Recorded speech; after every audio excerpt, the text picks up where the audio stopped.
Good afternoon and welcome back to the 1300 broadcast. We're your hosts today, Georgie and Kelvin. Now, Kelvin, it's been a while since you've hosted with us. What have you been up to? I've been, studying hard. Hopefully, not going to fail anything. But it feels good to be back. But I'm kind of upset. I heard you had a special guest on a few weeks ago. Yeah, we had Lawrence of Arabia actually come in on the show, and yeah, it was pretty exciting stuff. Pretty riveting views. Wish I had seen him. Yeah. That's a shame. It really is. Now, we've got a great show lined up today. We have Emily back with her much-anticipated second instalment of What's Cooking Good Looking. We also have a current Latrobe affair. This week, diving into the weird and wonderful world of video game dependency. But first, we have Marie with the headlines. Hi. It's 101. Good afternoon. I'm Marie Trevithick. The Victorian state budget will be handed down in approximately 15 minutes. This year's state budget, the third for Treasurer Tim Pallas, is predicting a $1.2 billion surplus for this financial year. Crime will be targeted with $308 million set aside to monitor serious violent offenders. $1.45 billion will be spent on the regional rail network, including an upgrade on the Gippsland service worth $435 million.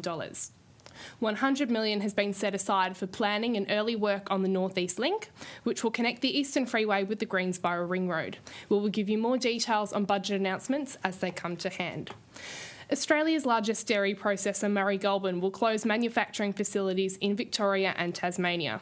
Edith Creek in northern Tasmania and Rochester and Kiewa in Victoria will be the factories affected. The company says that 360 people will lose their jobs in the closures.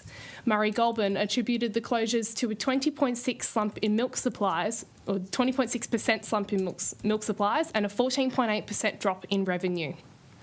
University fees are set to rise by 8% by 2021 under the Turnbull government's higher education changes. The policy changes are part of Scott Morrison's third federal budget.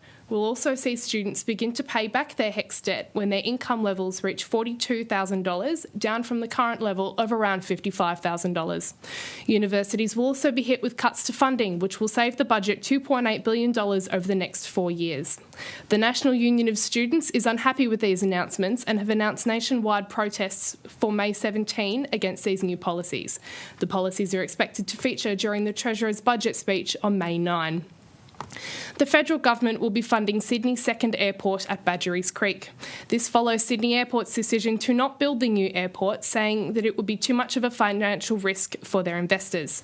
Prime Minister Malcolm Turnbull says that details for the government's plan for the new airport will be released next week.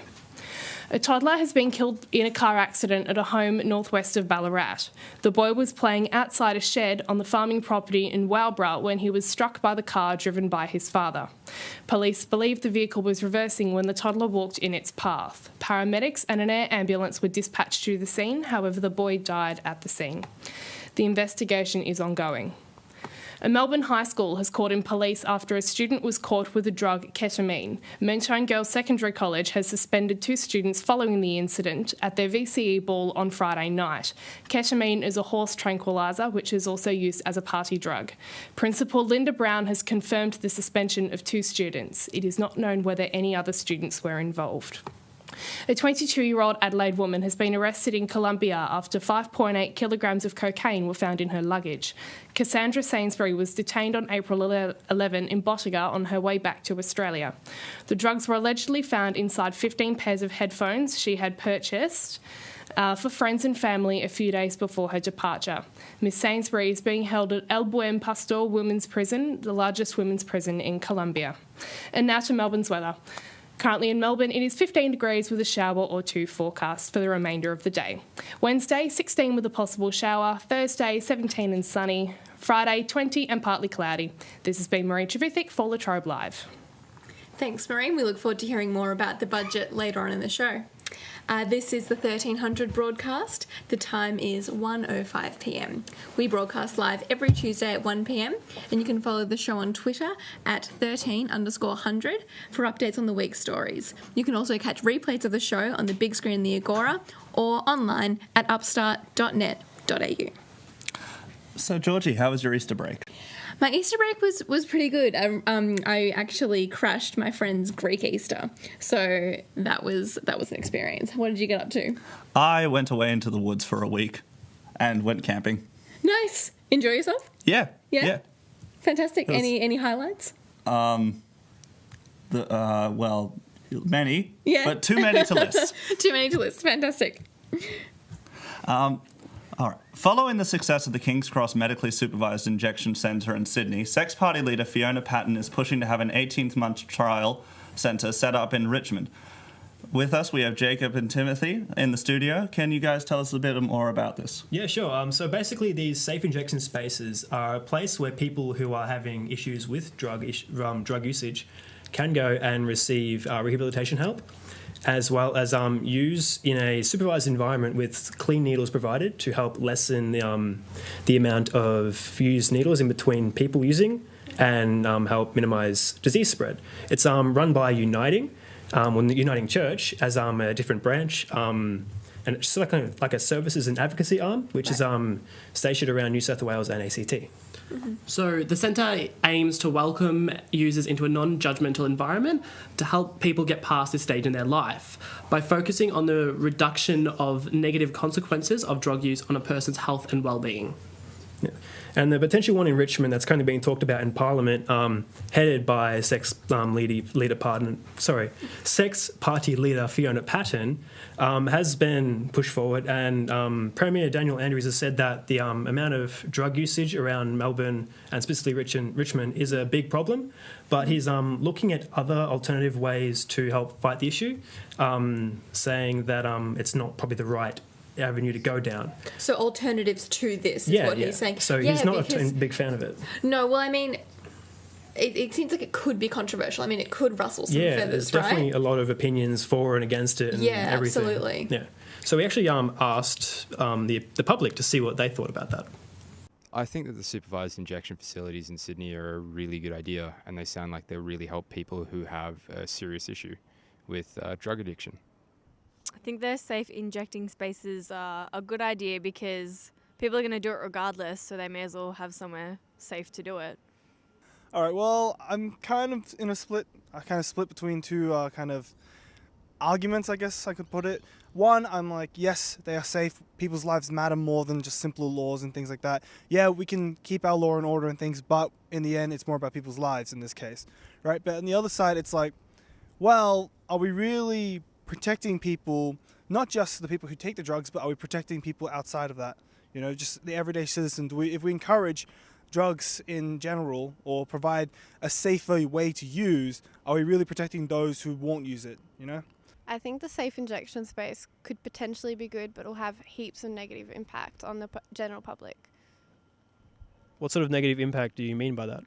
Well, it'll promote drug use as well as providing addicts in the area. So depending on where it is, you could have addicts sprawled out onto the streets and potentially harming the general public.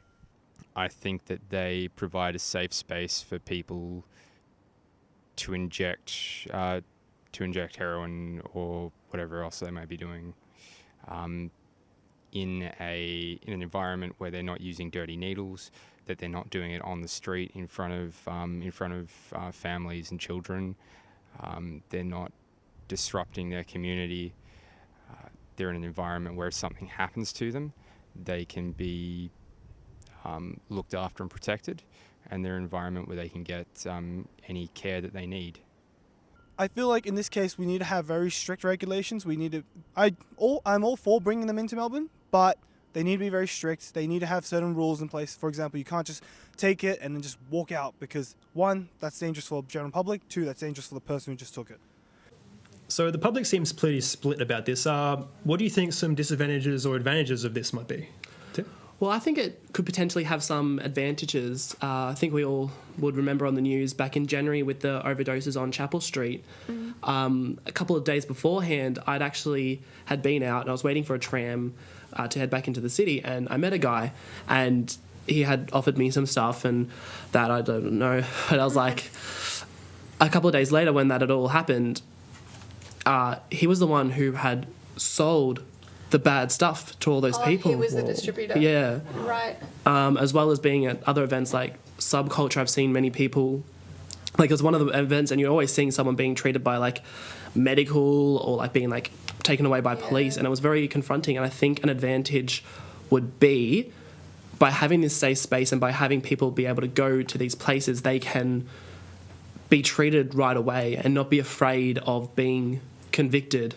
Yeah. Well, there's a lot of negative stigma around like using, and these people are going to these places to get help, right? Like a massive advantage would be that people are able to go to these spaces where there's rehabilitation specialists on hand. Exactly. Yeah. Unfortunately, though, there is the disadvantage of people who are going there, who are using the drug, they then leave and they're affected by the drug. So we can follow them around, but there's not the resources to follow these people around who've just used. Like, are they going to be going outside? Will someone rub them the wrong way? Will they become aggressive? Like, there's always that. But ultimately, don't you see this as a good sort of stepping stone? Yeah, 100% agree. But it's like we can't monitor these people once they've left. Yeah. It's like, what happens next? Unfortunately, like that's the thing. Exactly, because it's not a traditional rehabilitation centre, whereas you are you sign in basically and you stay for a period of time and then you leave. Yeah, it's very interesting. I can see why the public is divided. Yeah, definitely. Yeah. So how many deaths have been caused statewide by drug overdoses in recent times? Well, specifically by heroin, there were 190 fatal overdoses in Victoria in 2016. 190 in a year? Yes. Okay. More than 20% of them were from incidents in the Richmond area. Wow. And in approximate figures, how many people have been sort of saved by the implementations of these safe spaces? Well, since King's Cross 1 opened in 2001, there has been more than 6,000 prevented potential fatal overdoses. So 6,000 people are still alive as a result of this place. Yeah. And in addition to that, ambulance call-outs to the area of King's Cross have dropped by 80%. 80%. So it's 80% more ambulances around to help people who have had car accidents or heart attacks or serious incidents at home where they need the ambulance. So 80% faster response times in relation to this. That's phenomenal. Crazy. So not only is it helping those affected by the drugs, it's helping other people who are in other incidents that need immediate medical attention. Yeah. And who is supporting these new injection centres, financially or otherwise? So there are nearly 40 social health and social leaders for the addition of a Richmond space, including the former Commissioner of Children and Young People, Bernie Geary, the Victorian Drug and Alcohol Association Chief Sam Biondo, and Victorian AIDS Council Boss Simon Ruth, and North Richmond Community Health Centre Chief Demos Kruoskas. May have probably pronounced that one wrong. You're okay. So it's got a pretty strong backing. That's lots of people. Yeah, absolutely. How effective are these healthcare and rehabilitation options available at the centres? Well, about 70% of people who go there have never had any sort of access to healthcare whatsoever in their lifetime. Wow. And of the frequent visitors who attend these centres, 80% of them accept referrals to addiction treatment.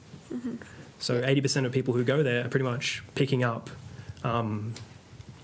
addiction help, which is excellent work. Yeah, that's fantastic. Are there any rules or regulations that these centres employ, for people who come and use the space? Yeah, so they don't serve anyone under the age of 18. They don't serve you if you're intoxicated, and you have to bring your own stuff, which means there will be no dealing inside the centre. It's purely a space. Yeah. It's purely a space. So with support. The only thing they provide is support and clean needles. Yeah. And help, obviously, medical help if required. Yeah. Wonderful. Thanks a lot for that. Thank you very much. Thanks, guys. No worries, thanks for having us. Now, Kelvin. Yes. Question. Answer. How are you in the kitchen? Do you have any go-to recipes, any special skills? Burnt toast. But my butler, Martin, is quite efficient at meals. You have a butler? I do have a butler. Named Martin. Okay, well, for some of us other uni students who aren't so, shall I say, affluent, we have to turn to things like Emily's fantastic What's Cooking Good Looking episode Peasants. where she peasants where she shows us delicious, nutritious and budget-friendly meals for poor uni students. Let's see what she's cooking this week. Hi! Bet you didn't see me there because I was hiding. Hi, my name is Emily and welcome to another edition of What's Cooking Good Looking? That's right. We at the cooking show cater towards you. You, if you're a uni student, it's a cooking show for uni students. If that's. Today we're in my friend Bethany's kitchen. Here we are, and we have permission to be here. It's all okay. Actually, why don't we get Bethany in here just to say hello? Come in. Just come. Just. Thank you, Bethany. How are you today, Bethany? I'm not sure why you're here. Okay, thank you. Now, this is your parents' home. Is that correct? Mm-hmm. Yes, and you are living with your parents, and you're, wait, how old was it? 2022? 23. No, that's good. And you are a uni student, that's right? No, I graduated last year. You know that. You were there. But you're not working at the moment. You're not doing anything. You're just keep rubbing it in. Yeah. No, okay, that's good because you're just as poor as a uni student, and that's allowed. Okay, thank you, Bethany. Thank you. I can help you though. No, it's okay. You've helped enough. No, thank you, Bethany. Thank you. Just Awkward segue.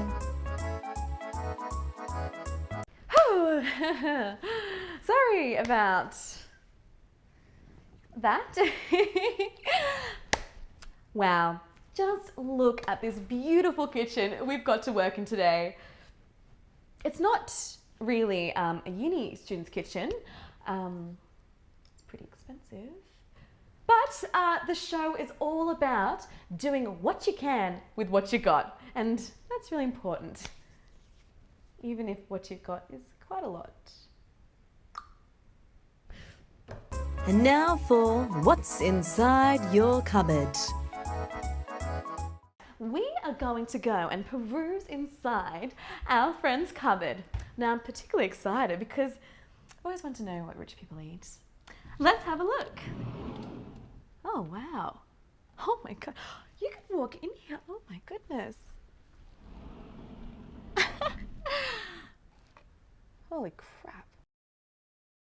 I don't know what I'm going to cook. I can't pronounce like half this stuff.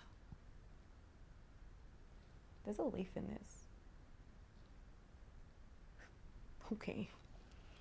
I don't know what I'm going to cook with all this stuff.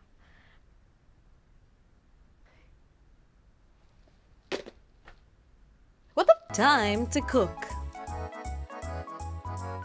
So today's video was a little bit of a challenge, as they all tend to be. But I finally figured out what I'll be cooking for today's episode. Today I'll be making a very fancy, gourmet, rich person-inspired take on the uni student's favourite food, the grilled cheese sandwich, with a twist.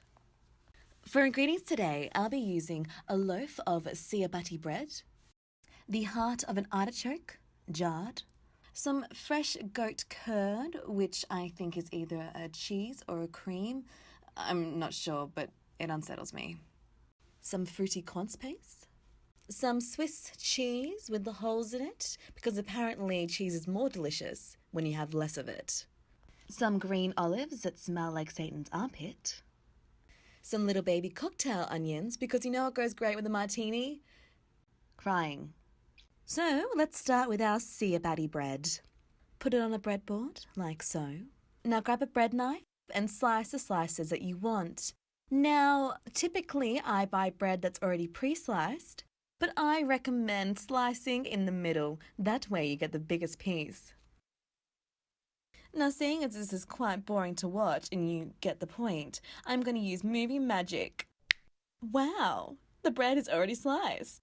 Now we're going to start with our quince jelly. I didn't realise, but this is very hard to spread. So just leave it in large clumps all around the bread. Yep, just like that. Oh, wow. I have no regrets about this decision. Oh, and bonus points if you destroy the bread while spreading. Excellent job. And don't forget to leave your jelly and knife in shot, just so you mess up your continuity. Awesome. Now it's time for the weird goat's curd.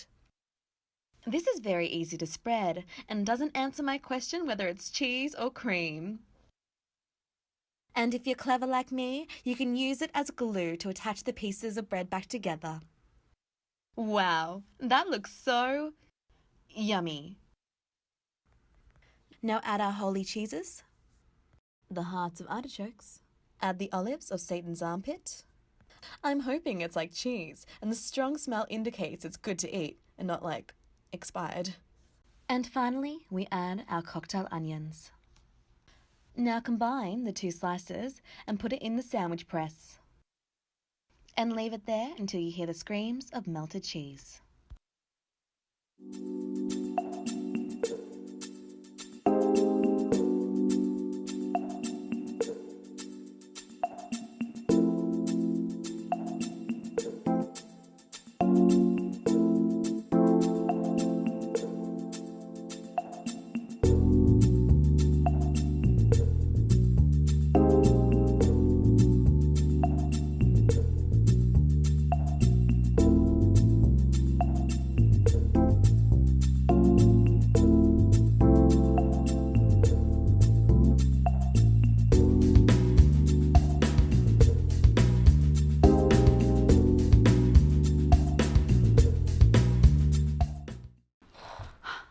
Wow, what an experience that was. And look what we've made. Just a plate full of yum. Can't wait to try that. I have a good idea. Hey, Beth? Yeah? Can I get you come here for a second? Oh, I'd rather not. Yeah, no, just come here for a second. That's okay, I won't yell at you. Just come in. Hi, welcome back. Now, I thought it would be a good idea, since it's your kitchen all, that you be the one to taste test our delicious meal. What do you say?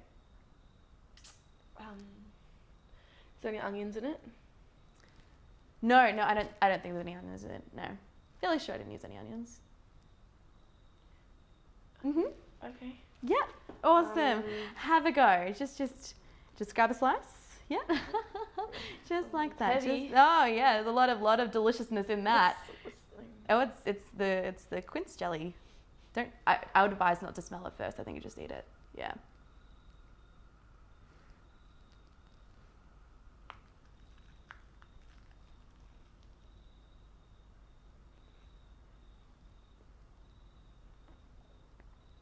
Yummy?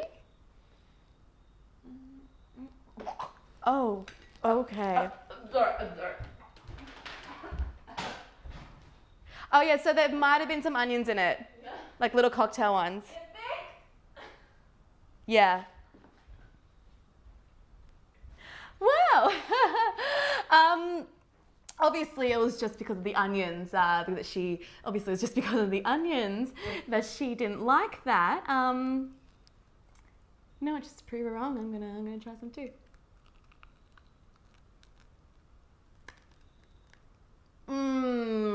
Yum. That is just so good. What? She's just such a liar. Oh, thank you for tuning in for another episode of What's Cooking Good Looking. We'll see you next week. What's cooking good looking?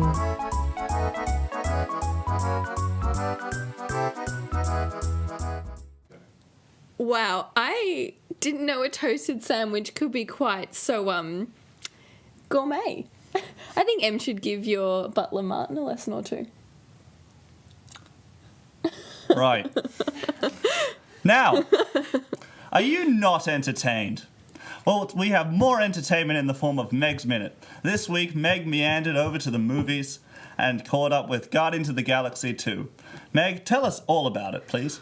Well, Guardians Volume 2 is a sequel to 2014's Guardians of the Galaxy and the 15th, I can't believe it's been that long, instalment in the Marvel Cinematic Universe.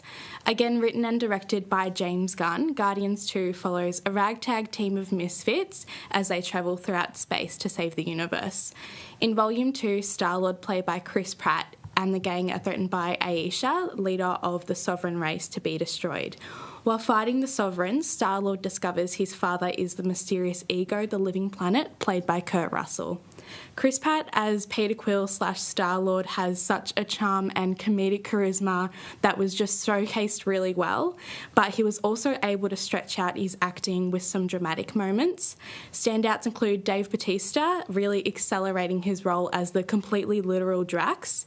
Pom Klementieff as newcomer Mantis fitted into the team dynamics really well, and Marco Rooker as Yondu was able to work with the development of his character in a really engaging way. Kurt Russell isn't in Guardians as just a cameo role, but has an extremely important and fascinating development that just really showed off his range. By far the biggest flaw of the film is that there is a first Guardians of the Galaxy, and I was disappointed by the first quarter of the film. I was scared they were just going to do cheap, repeated jokes that would not let the film manifest into its own, but it did, and it felt like it was a new direction for the franchise.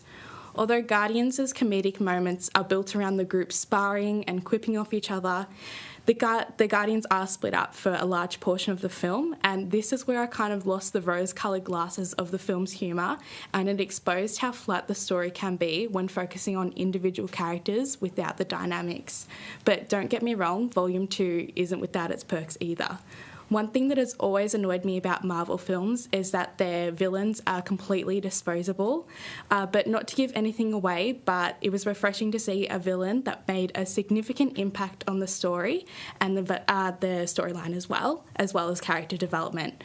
And although this was still rife with cliches, it was great to see Marvel take this new direction. At the end of the day, the Guardians franchise has always been about family, and this theme is wholeheartedly at the core of Guardians 2.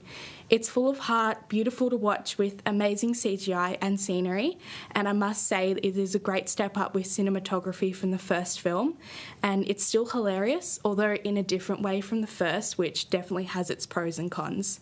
I give Guardians of the Galaxy 4 out of 5 M&Ms. It's in cinemas now and a must-see for any Marvel fan. The beast's hide is too thick to be pierced from the outside. I must cut through it from the inside. Huh? No, Drax! Wait a minute! Drax!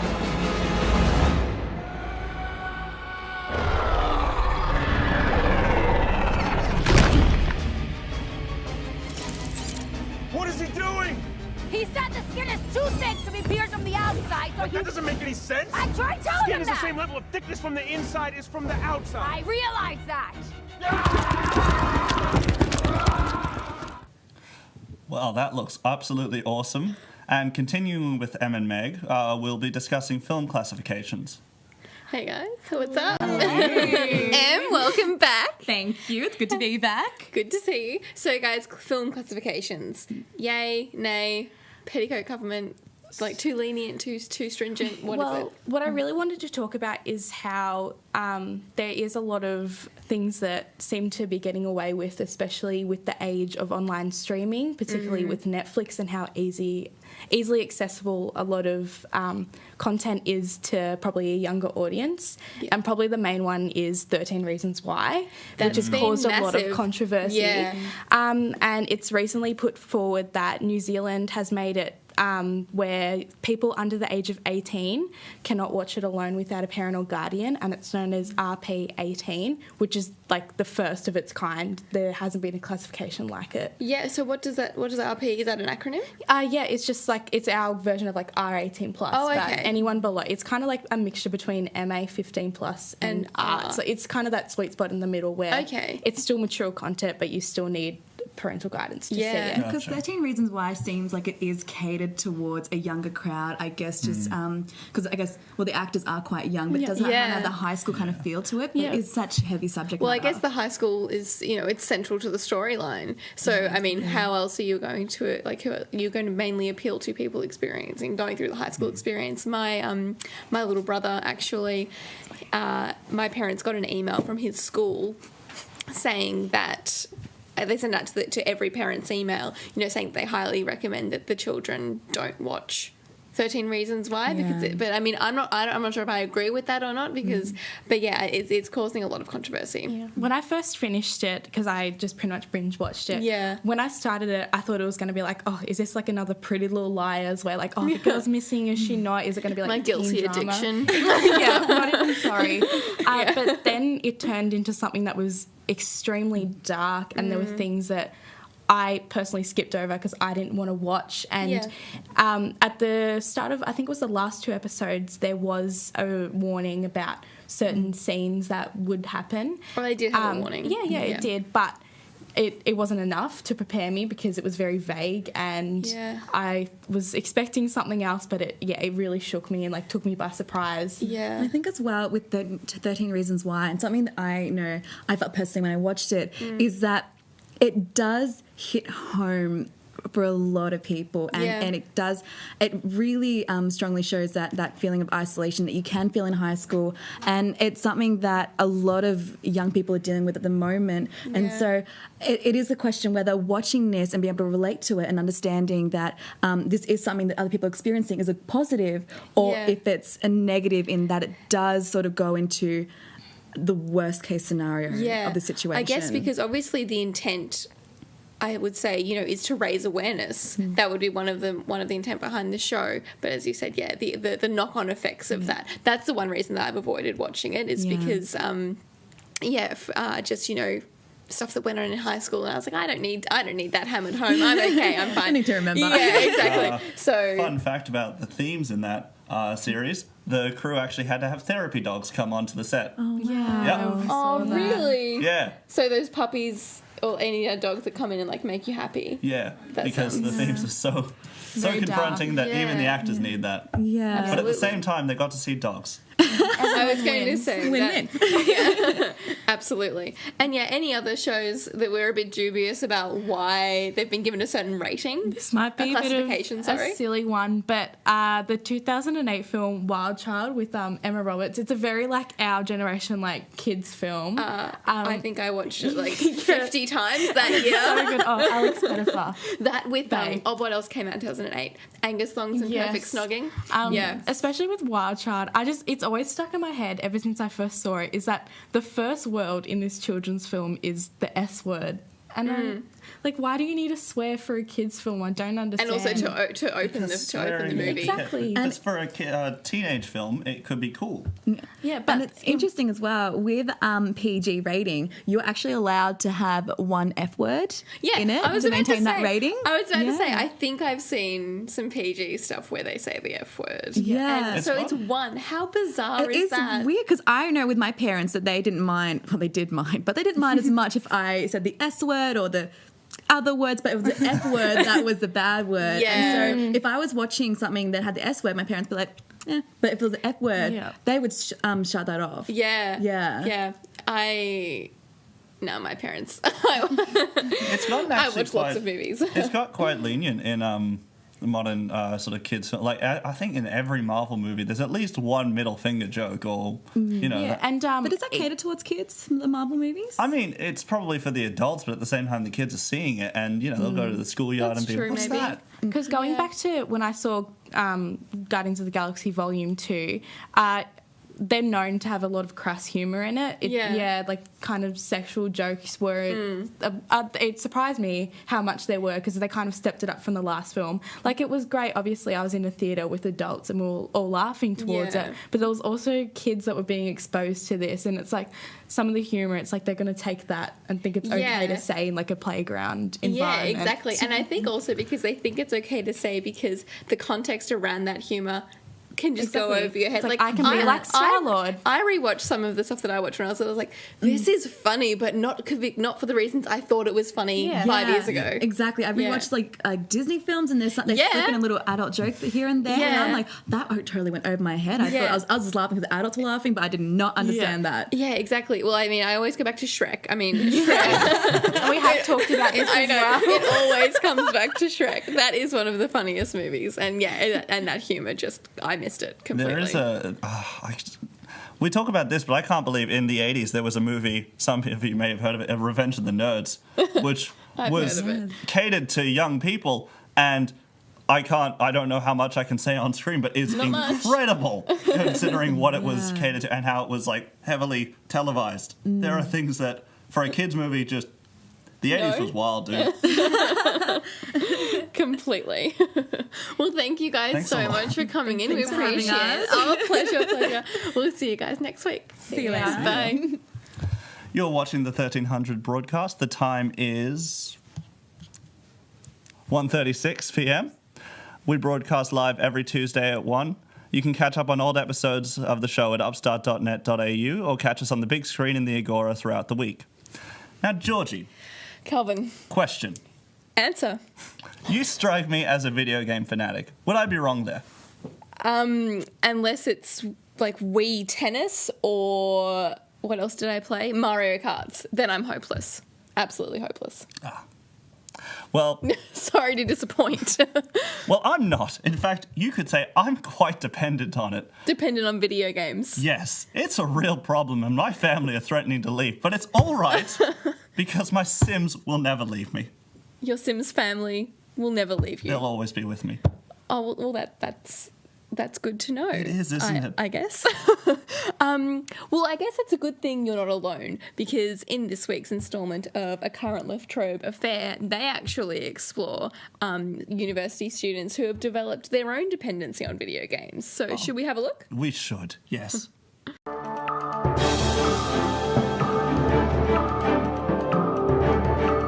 Video games. There are a few words that come to mind when thinking of the pastime. Fun, friends, interactivity, and of course, murder. And crippling addiction.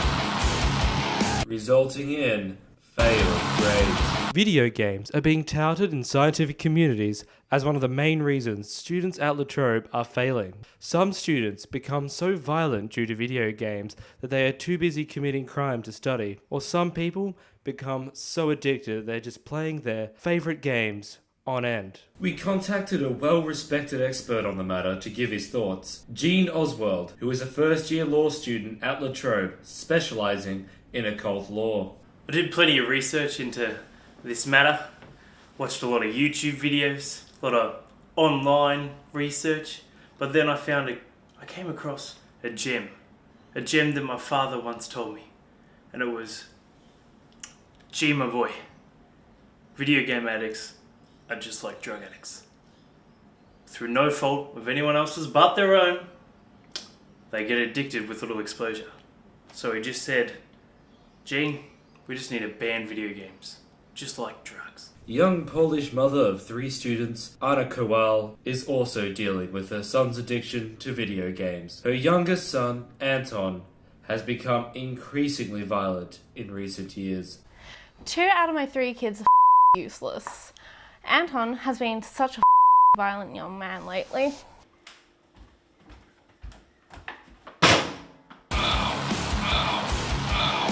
What kind of games has he played? Well, he's been on his game man lately, playing Chinese games such as Half-Life 3. What about your other son? Well, while he's enrolled at La Trobe, we don't really see a lot of him. He never sleeps or eats. He just stays up playing Stardoom in his room. But my other son, Jake, well, he studies business and accounting, but he also runs the family meth business. I'm so proud of him. Bless.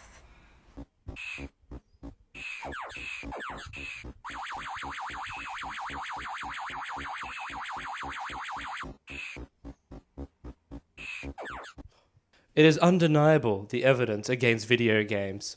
We reached out to some video game developers and publishers for their opinion on the matter, to which they declined. They obviously are complicit with causing pain and danger to our student community. Technology may be the end of society as we know it. This has been Callum Missand reporting, a current Latrobe affair. But coming up next, are you looking for the greatest deals on technology? Well, Gnarly Norman has you covered. Cheap Xboxes, cheap PS4s, just in time for Christmas.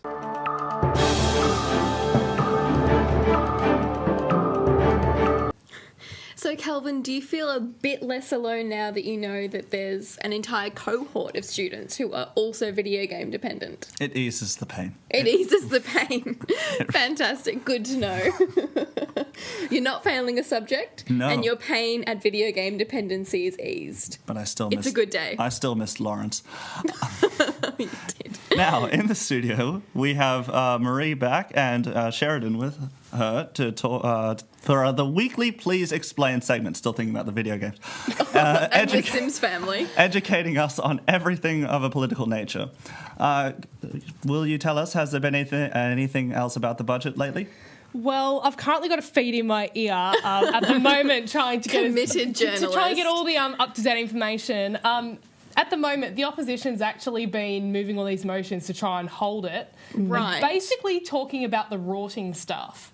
Okay. Do you about- want to elaborate a little bit on that? Yeah, so basically, you had the whole Don Nardella thing where he refused to pay back like $100,000, and That's just basically money you find under the couch, in coins. Absolutely, Yeah. we've all got that spare change underneath our couch. Exactly. But I think the speech has just started. Actually, it's just starting to come through. So oh, great! Yeah, Fantastic. so I'll listen to that. You You want to do some Sheridan. talking? I'll listen and I'll get some up-to-date info. So we also have a breaking federal announcement regarding education. So Okay. PM Malcolm Turnbull and Education Minister Simon Birmingham are actually set to announce a new funding package for the nation's schools at about 1:40 p.m, which is... In about right now. They're doing it right now. It is right now. So they've been meeting with state premiers and territory ministers and calling around Catholic and independent schools, and they're set to meet with the education ministers on the 18th of May, and the premiers are meeting with Mr Turnbull in Hobart on the 9th of June to discuss the new package to replace the Gonski Labor. Okay, so this might be a silly question, but is that tailored to secondary education? I think it's just schools in general. Okay, yep. Primary and secondary schools, just the whole federal education sector. Yep. Fantastic. So also this week, guys, in addition to the budget, you'll also be discussing Malcolm Turnbull's changes or plan to abolish the 457 visas. Could you explain for us what the 457 visa actually is to start off with?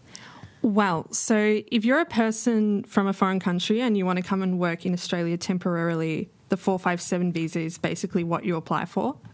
And you can work here for up to 4 years, but the government or the immigration department has to approve the job that you're working in. And basically, they usually do so with the view of applying for permanent residency at the end of the visa program. Yep. Okay. And so how is the government planning to change the 457 visa program? So basically, they're just going to scrap it all together and replace it with 2 new visas, a 2-year visa and a 4-year visa. Everyone applying will need to take an English proficiency test, as well as undergo a full police check, have prior work experience, and the occupation list has been reduced by over 200 jobs. As well, the cost for the 457 visa, which was previously $1,060, is going up to $1,150 for the new 2-year visa and $2,400 for the 4-year visa. So it's definitely a big jump in the cost. Absolutely. And when you say they have to have work experience in the field they're planning to assimilate into relevant work Australia, experience to what they would like to do here, yeah. Wow. And I've heard they're changing the citizenship test as well in conjunction with abolishing the visa. Is that right? Yeah, so the government's basically overhauling the entire citizenship test. There's about 6 major changes that they're making. Every applicant has to pass an English test, reading, writing, listening, speaking, which is hard enough even when you're from an English-speaking background. I was going to say that's daunting for me, and, English is my one and only language. And so they also have to have lived in Australia already as a permanent visa for 4 years before they can apply for citizenship. And they're also focusing more on their commitment to Australian values, asking questions about their attitude towards crime, domestic violence, and all of that stuff. It seems so Yeah. bizarre how you can possibly gauge, someone's attitudes based on text written questions. I mean, the question is, well, what exactly are Australian values? Like, That's what it's so fluid; exactly. it changes Yeah, over absolutely. time. Yeah. What was values maybe 20 years ago would probably be different to what they are now. So Yeah, I'm and not sure how you really gauge that. relative person to person. It's relative person yeah. to person. And they also need to show that they're integrating into the community, enrolling their children in school, showing that they have a job, and they can't fail the test more than 3 times, which at the moment there's no limit. Which is actually really interesting because if you're a refugee or an asylum seeker on a humanitarian visa, you have a higher failure rate of about 2 to 2.3 times, which so they'll more likely be affected by that change, and an automatic fail if they cheat, which I guess is a given. Yeah, I guess so. Now, is it true that you guys want to test my knowledge and Kelvin's knowledge on the citizenship test? This is true. This is true. It's not just a rumour. Did you Oh study? dear. Did you study? Did I study? No, I didn't. Okay, what's the national anthem? Is God Save the Queen. Oh yeah, probably. That was one of my questions, actually. Yeah, oh, really? That's all right. I've got a few others. So basically, I sat down and came up with 20 questions. I don't think we'll do all 20. Yeah. But I it mean, depends I'm on up for timing because I'm getting some budget stuff coming through and it's sounding juicy. Okay, so good. Marie we'll go is the quiz through. master, aren't you, Marie? Absolutely. I love a good quiz show. Fun fact, she So- was on the Chase Australia. Oh, Sure. you were. I was. You legend. That's fantastic. It was great fun. But yeah, so, okay, first question. Who is Australia's shortest serving Prime Minister? Does that now is that question in stature or in length of their term? Length of office. Okay. I don't have a height chart of all our PMs, but yes, in length of term. Was it Julia Gillard? No. Was it Edward Gough Whitlam? Not a lot of people know that his first name was Edward. Because I told you before the show. You might have. Maybe, maybe not. All right, do we know? Do we not know? Edward Gough Whitlam. Yes. All right. No, it was actually Frank Ford, and he actually held the office for only 8 days. 8 days? When was yeah. this? Do you know? This was from the 6th to the 13th of July in 1945, and it was actually following the death of John Curtin, who actually died in office. And I believe is the only PM to actually die in office. Wait, Oh, wow. what about That's interesting. what about Frank Ford. Harold? Oh, yeah, sorry, I lied. He's not the only one to die in office. Yeah. Thank you, correcting me. Is that bonus points? Harold Holt. That wasn't my question, though. Thank you. Alrighty. How much of Australia is classified as desert? Tricky question, this one. Ooh, this is a tricky one. All of it. No. Are you looking for a percentage answer? Yes. Okay. Percentage. 60%. Less. Ooh. It's a tricky one. Okay. 0%. I don't know. No, What no. was the answer? 20%. Close. 35%. You don't get 2 guesses. Oh, sorry. It's 1 guess I didn't know per it was a question. percentage. I didn't know it was a percentage, so therefore my answer didn't count the first time. Yeah, so it's 35%. 35% does it. 35%, Okay, yeah. interesting. Yeah.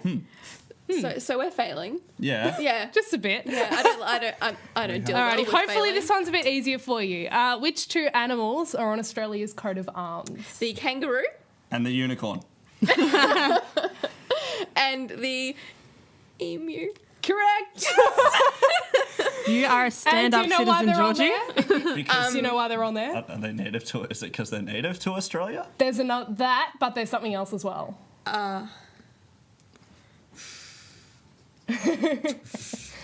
No, sorry, I don't. They can't walk backwards. Why is that a So reason? we keep Australia keep moving Australia forward. in the words of Gillard, Moving forward. Yeah. Because the animals on the coat of arms can't walk backwards. That's interesting. It. I love it. Now, this one. I like this one. Which native Australian loving animal... this so I'm loving much. it. I'm loving it. So which Australian native animal's poop is cube-shaped? I know this one. It's a wombat. Correct. I don't know why. I don't know wombat anatomy, but yeah, there it is. Well, wow. Yeah, no, I would Yeah. never have guessed that. Is that from all the time you spend camping? Yeah, sure. You know? Yeah, sure. We'll go with that answer.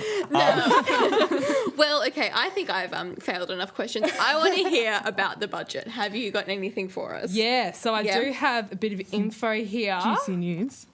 Yeah, fun times. So basically, we have a surplus again, which is good. So Victoria's not in debt. Hallelujah! And Victoria. it's a great Excellent. start. It's a great start.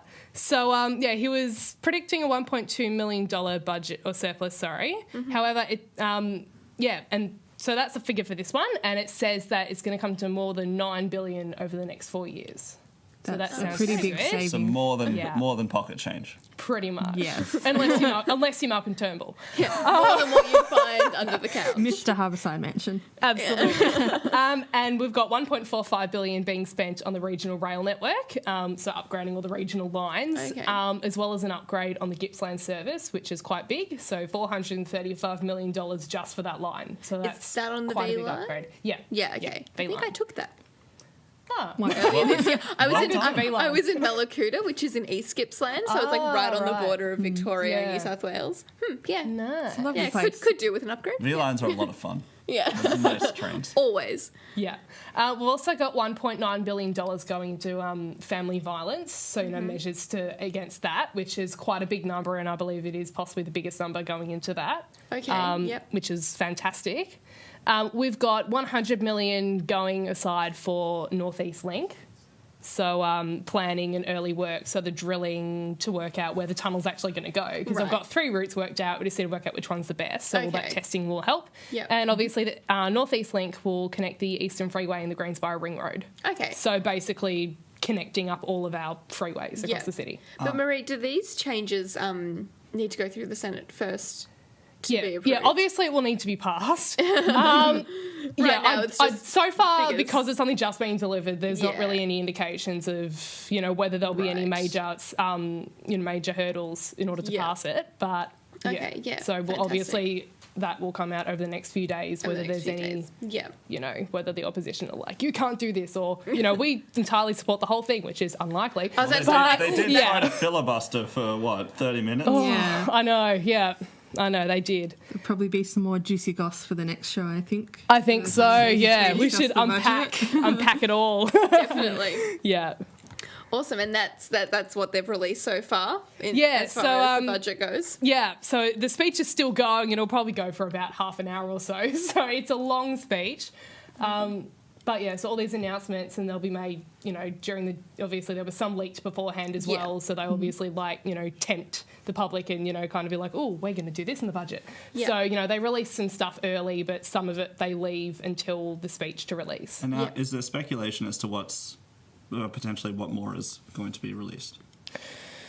Well, they were the major ones. The rail one, the Northeast Link, was released beforehand. But I think that was released Thursday. They made that announcement. So, Is there anything that's going to be relating towards uni students, us? And our increased university fees? Yeah. Well, that's mainly a federal issue. So university fee, that stuff is a federal issue, and that will be announced next week in At their 1 federal PM? budget. No, is it 7 or 7:30? I can't remember the exact time. I'll have to double check that. 7 Next PM. Tuesday. Yeah, next Tuesday night. So it'll be it'll be a we can't guessing run the show game that long. next week. No, unfortunately not. It's a fun nighttime viewing with your family. Absolutely. Watch Federal Budget. Great family viewing. Move over, neighbours, move over, home and away. The budget is where it's at. Absolutely. Definitely. On the topic, however, of, I know it's a federal issue, but on the topic of university fee increase, have you guys been across that at all? Yes. So I do believe, they did have a problem getting full fee deregulation through a couple of years ago. So they've sort of gone back to the drawing board and have a rethink about it. And they are planning to lower the threshold from which you pay back your uni fees. So from $55,000 to $42,000. So you'll actually start paying back your HECS a lot sooner. And that's a significant difference. Yeah, of course. $13,000. Yeah, that's massive. And they're planning to increase uni fees by 7.5% over the next few years. So that's an extra couple of $1,000s onto the cost of your degree. Yeah. Which could be a deterrent for a lot of people. Well, that was actually my next question. Yeah. Would that deter you from... You're both doing an undergraduate. Would that deter you from future study or at all? Well, I have been considering master's level, but it's already expensive as it is. That's why I asked, because I'm in the same boat. I'm about to graduate at the end of the year, and I was like, oh, do I want to do master's? Do I want to do postgrad? And then with this, it's... I mean, I wish money wasn't an obstacle, but unfortunately it is, and it's, you know, and it's a shame that it's kind of such a huge kind of like factor in my decision making, and I'm sure and everyone else's in furthering their education. And on Q&A last night, they were actually discussing this topic, and they were talking about how much of a deterrent it is for poorer students. It's like, will people actually then go on to university? And especially since a lot of work requires university degrees and higher education, and the fees just keep increasing, so... Yeah, exactly. Well, it was when my parents went to university, it was free. You know, and neither of them... That would be nice, wouldn't it? That would be so lovely. That wasn't a bad idea. And neither of them would have been able to afford a tertiary degree unless it was complimentary.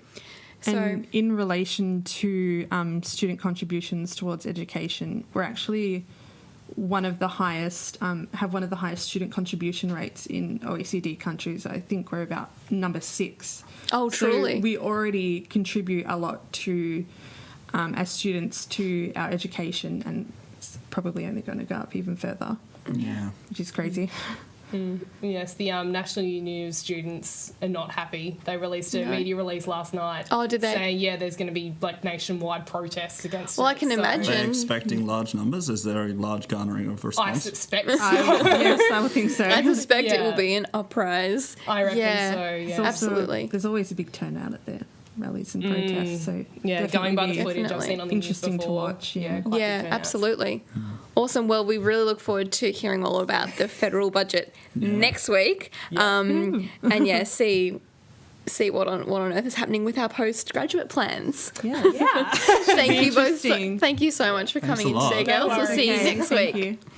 Now, that's all from us today, guys. We really hope you enjoyed the show. Yeah, tune in next week at 1 p.m. for our 5th installment of the show with all your favourite segments like What's Cooking Good Looking, Meg's Minute and a current La Trobe affair. As always, we want to say a massive thank you to our producers, Jake and Rachel, as well as our tech team, Tiff, James and Madeline, who help make our show run so smoothly every week and make our jobs very, very enjoyable. Thank you, guys. Nice and cozy. Nice and cozy. We hope you have a great week and we'll see you next time. Bye.